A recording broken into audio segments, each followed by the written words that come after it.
Assalamualaikum warahmatullahi wabarakatuh. Apa kabar sobat sekalian, jumpa lagi di channel Enerpol. Kali ini kita akan membahas berita hangat, yaitu tentang Perpu Cipta Kerja terabas keputusan MK, anggota DPD sebut Jokowi bisa dimaksulkan ya. Dan ini terkait dengan Perpu Cipta Kerja yang terkesan kejar waktu setoran ya, disampaikan di akhir injury time 2022 akhir Desember.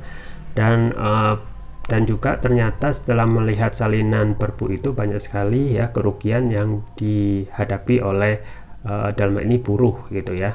Dan itu sudah disampaikan tentu saja tuntutan dengan aksi besar dan tuntutan untuk mengadakan JC atau judicial review oleh MK. Nah, pertanyaannya apakah bisa ya? Apa kita masih percaya dengan keputusan MK sekarang yang mayoritas keputusannya itu lebih dalam tanda kutip masih mendukung keinginan istana gitu ya.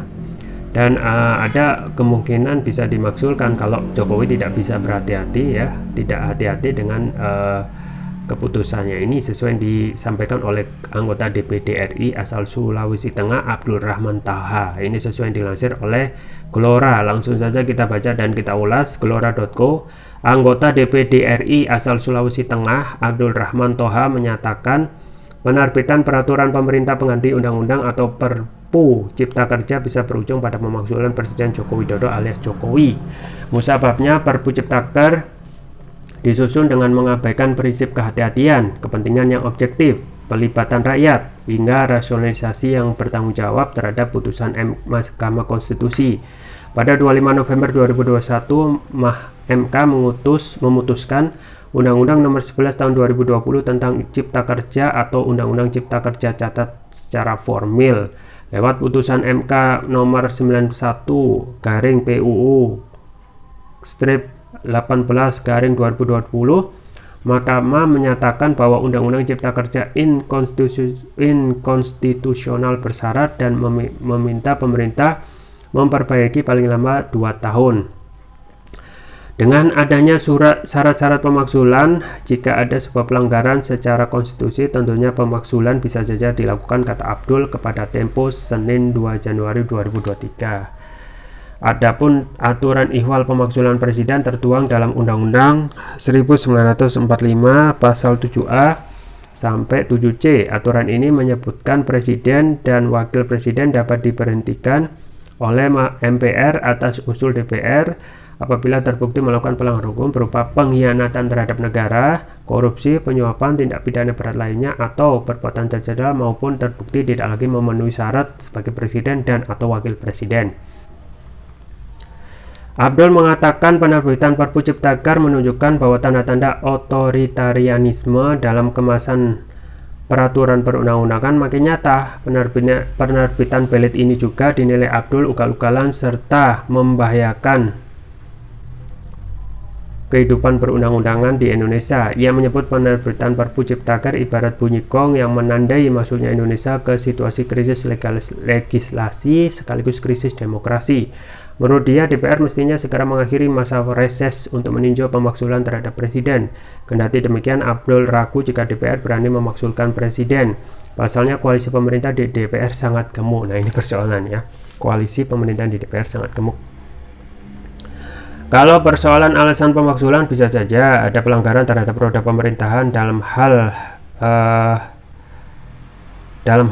menjalankan fungsi dan kewenangannya. Jika tidak sesuai, bisa saja DPR memaksulkan. Tapi apakah berani? Koalisi saat ini sangat besar, ujarnya.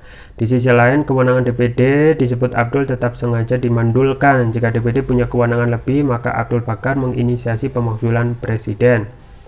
Andai DPD punya kewenangan lebih, percayalah saya Abdul Rahman Toha yang akan mengambil inisiasi pemakzulan itu, kata dia. Oleh sebab itu, Abdul menyarankan seluruh pimpinan DPD RI datang ke istana, tujuannya memperingatkan Presiden Jokowi soal presiden buruk yang dihasilkan dari penerbitan Perpu Cipta Kerja. Presiden harus melaksanakan keputusan MK dengan langkah-langkah substantif dan bertanggung jawab, kata dia. Jokowi sebelumnya merespon berbagai kritik atas terbitnya Perpu Cipta Kerja. Ia menegaskan peraturan pemerintah pengganti undang-undang ini diterbitkan karena ada ancaman-ancaman risiko ketidakpastian global untuk memberikan kepastian hukum, kekosongan hukum yang dalam persepsi para investor dalam dan luar sebenarnya itu yang paling penting, kata Jokowi. Jokowi menyebutkan kondisi saat ini memang terlihat normal, akan tetapi Jokowi mengklaim bahwa Indonesia diintip oleh ancaman-ancaman ketidakpastian global. Untuk kesekian kalinya Jokowi kembali menyinggung bahwa 14 negara sudah menjadi pasien IMF, lalu ada 28 negara lagi yang antri untuk menjadi pasien IMF. Ini sebenarnya di dunia ini sedang tidak baik-baik saja, kata dia. Itulah yang kemudian menjadi alasan Jokowi menerbitkan Perpu Ciptaker karena ekonomi kita di 2023 sangat tergantung investasi dan ekspor, ujarnya. DPR harus bahas Perpu Ciptaker. Sebelumnya pengajar Sekolah Tinggi Hukum Indonesia STHI Jentera Bivitri Susanti mengatakan sesuai dengan Undang-Undang Dasar, Undang-Undang UUD, dan Undang-Undang Pembentukan Peraturan Perundang-undangan, Bivitri menyebut DPR harus membahas Perpu Cipta Kerja pada masa sidang setelah reses ini. Bisa menolak, tidak harus menerimanya, kata Bivitri saat dihubungi Jumat 30 Desember 2022. Bivitri menyebut alasan penerbitan Perpu ini menggambarkan pola pikir yang benar-benar pro penguasa dengan menabrak hal-hal prinsipil. Ia menyoroti dua kesalahan dari segi hukum. Pertama, putusan MK 91 tahun 2020 memutus bahwa Undang-Undang Ciptaker inkonstitusional bersyarat sampai 25 November 2023 atau 2 tahun setelah setelah putusan dibaca. Artinya bahkan undang-undang itu tidak bisa dilaksanakan, tidak punya daya ikat. Jadi buat apa keluarkan Perpu untuk revisi sebagian ini, kata dia. Sehingga Bivitri menyebut penerbitan Perpu ini menguatkan dugaannya bahwa pemerintah memang mengabaikan putusan MK serta melaksanakan terus Undang-Undang Cipta Kerja itu, ujarnya. Kedua, Bivitri menyebutkan tidak ada kepentingan memaksa seperti yang ditentukan dalam pasal 22 Undang-Undang 1945 yang mengatur soal Perpu, maupun seperti yang ditetapkan dalam putusan MK 139 tahun 2009. Jelas-jelas saat ini hanya sedang liburan akhir tahun dan masa reses DPR. Tidak ada kepentingan memaksa yang membuat Presiden berhak mengeluarkan Perpu, kata dia.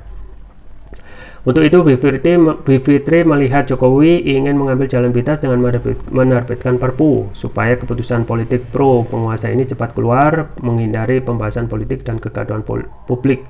Ini langkah jelas dalam demokrasi, pemerintah benar-benar membajak demokrasi, kata dia. Ya, sobat sekalian, ini ya yang menjadi kontroversial tentang Perpu Cipta Kerja yang sangat isinya ya, salinannya setelah dibaca oleh partai buruh sangat merugikan kaum buruh, dan yang menjadi pertanyaan apakah akan ada sikap ya dalam hal ini untuk memfasilitasi buruh ataupun bisa merevisi ataupun bisa membatalkan dan lebih mendahulukan kepentingan buruh rakyat yang saat ini lagi kondisinya susah ya, sulit, apalagi 2023 ini diprediksi akan ada resesi yang tentu saja itu akan berimbas terhadap kondisi mayoritas masyarakat, terutama juga kaum buruh, yang kita harapkan ya undang-undang ini ya harus berkaca untuk lebih mendahulukan kepentingan buruh daripada kepentingan oligarki. Itu saja yang bisa saya sampaikan, semoga bermanfaat. Jangan lupa like, share, dan subscribe. Sampai jumpa lagi. Wassalamualaikum warahmatullahi wabarakatuh.